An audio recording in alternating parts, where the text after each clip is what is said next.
Up to this point, we've learned some basics of NLP and NLTK. We've learned how to read in messy text, and we've learned how to use regular expressions to search for and manipulate that text. In this lesson, we'll take a step back to understand how this all fits together in the broader machine learning pipeline before we dive into each step individually. This lesson is going to introduce some new topics as well, but don't worry, we'll cover each of these topics in later lessons. This is meant only to provide the proper context for how this all fits together.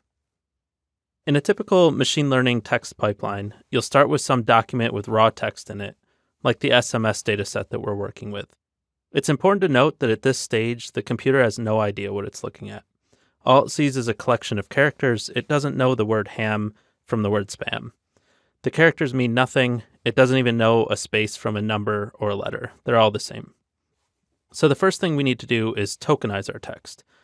We did this earlier in this chapter by splitting on white space or special characters.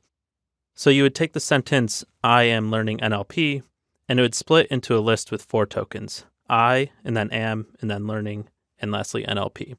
So now instead of just seeing one long string of characters like it was seeing before, now Python will see a list with 4 distinct tokens so it knows what to look at. So now we have a list of tokens, so Python knows what to look at, but some of the words might be a little bit more important than other words. For instance, the words the, and, of, or appear very frequently but don't really offer much information about the sentence itself. These are what's called stop words.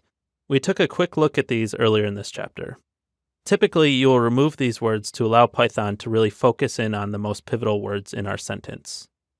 So in the example I used previously, instead of a list with I am learning NLP, once you remove stop words, now you're just left with learning and NLP. This still gets across the most important point of the sentence, but now you're only looking at half the amount of tokens.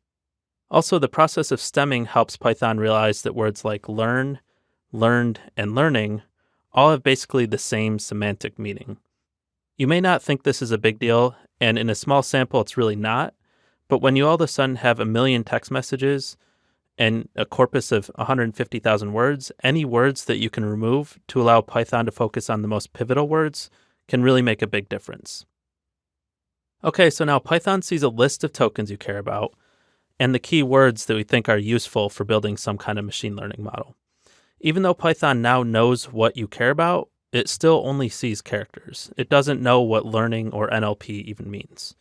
So now we have to convert it to a format that a machine learning algorithm can actually ingest and use to build a model. This is a process called vectorizing. We'll talk about this in more detail next chapter, but it's basically converting the text to a numeric representation of that text, where you're essentially counting the occurrences of each word in each text message using a matrix with 1 row per text message and 1 column per word. Again, don't worry about fully understanding this right now. We'll cover this in much more detail in the vectorization chapter. So now that you have this numeric matrix, you can now fit your actual machine learning model by feeding in your vectorized data along with your spam or ham labels. The model will then learn the relationships between the words and the labels in order to train a model to make predictions on text messages that it has never seen before and determine whether they are spam or not. There are various types of machine learning models. It will be up to you to select a few of them to try out. You'll tailor your choices based on the type of input data you're giving it, what you're trying to predict, how much compute power you have, things like that. You'll typically test out a number of what's called candidate models before selecting which model performs best.